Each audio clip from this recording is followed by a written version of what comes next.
Welcome to This Explainer. Today, we're diving into what I can really only describe as the literal anatomy of a nightmare. We're talking about the urban legend of the Midnight Rail to Blackwood Station.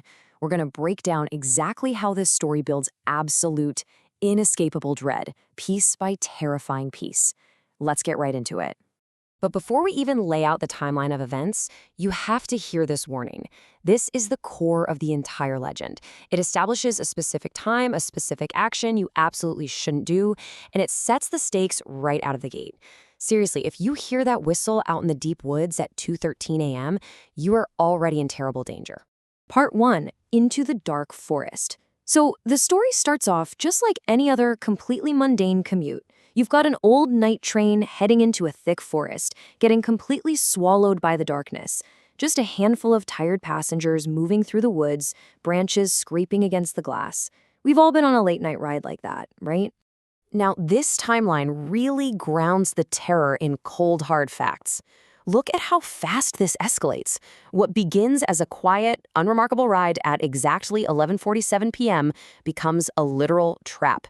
At 2:13 a.m. on the dot, the train just screams to a halt. The passengers are violently thrown forward. And by 2:15 a.m., just 2 minutes later, the engine completely dies. The lights flicker, they go out, and total isolation sets in. Zero mobile network, no radio, just absolute pitch black. It's really important to notice the terrifying contrast here. On the inside, you've got this intense claustrophobia. Crying kids, panicked adults, stuck in a metal tube that's rapidly losing power. But outside, it's just a vast, dead void. An endless forest with no cell signal and complete darkness. The passengers are trapped right on the glass between those two realities.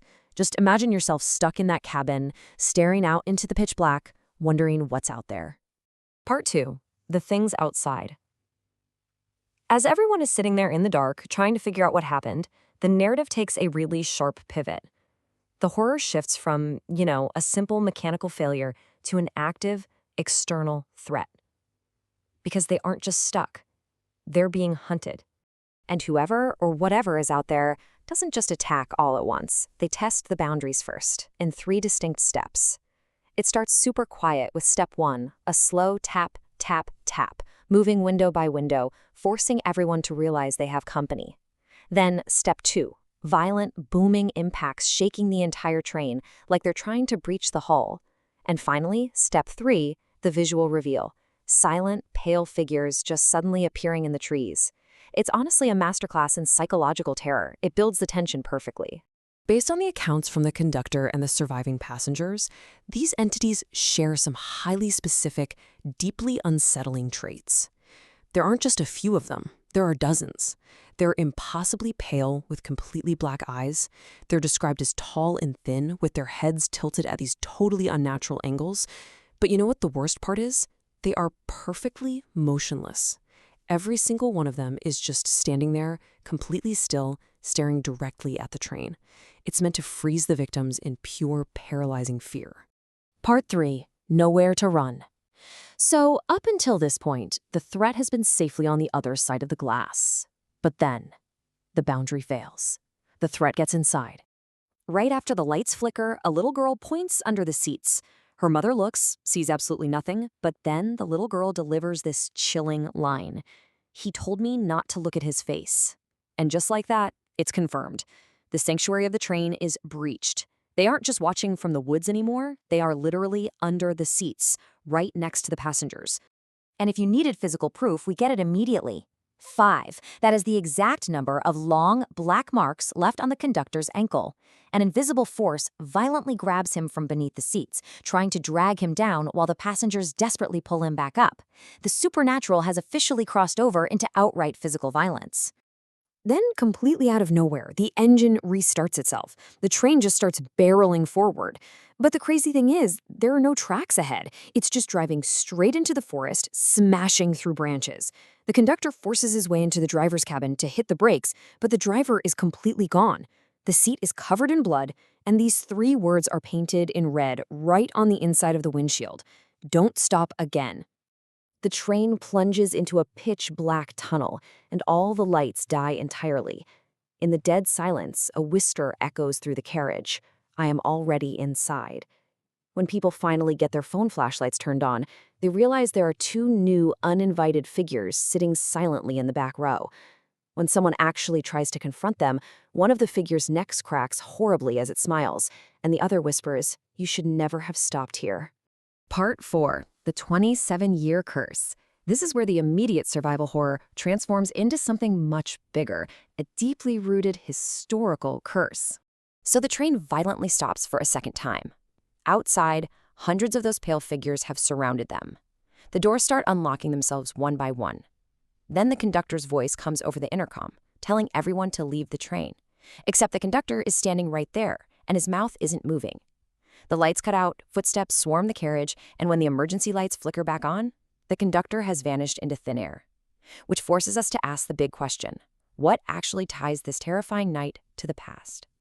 Down on the floor, right beside the missing conductor's hat, the oldest passenger finds a note, and it reads, "The train stopped here 27 years ago. None of us ever came back." This realization changes absolutely everything. They aren't just victims of some random ghost story in the woods. They've stumbled into a horrifying, decades-old loop. Part 5. The Legend of Blackwood. This brings us to the devastating reality of their final destination, where the true hopelessness of their situation finally sets in. The train suddenly lurches forward again, finally breaking out of the forest and pulling into a brightly lit station. The doors open, the passengers rush out feeling this massive wave of relief, but then they realize there's absolute silence. No workers, no lights in the distance, just an abandoned, dust-covered platform with a sign reading, "Blackwood, closed 27 years ago." It cements the terrifying reality that they haven't escaped. They've been removed from the normal, living world entirely. When the passengers turn back around, their train is just gone. And in its place, a phantom train emerges from the dark forest, showing us this horrific reversal of roles. Let's break this down. The original conductor who vanished, he's now smiling, driving this new, ghostly train. The passengers from 27 years ago, they're pale, dead, and staring blankly out the windows. And the destination, straight back into the dark forest. It paints a remarkably grim, undeniable picture of who is really operating the Midnight Rail. The ghost train stops directly in front of the stranded passengers. The doors slide open, and the deceased conductor speaks his final words from the driver's seat.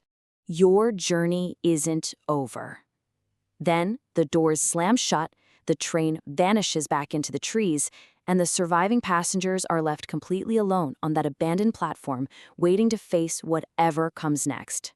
Which brings us to the ultimate takeaway from this urban legend. The story leaves us with one final chilling warning. If you're ever traveling through that forest today and you hear a whistle at exactly 2:13 a.m., do not look out the window, because those things standing out there in the trees, they aren't waiting for the train at all. They're waiting for you.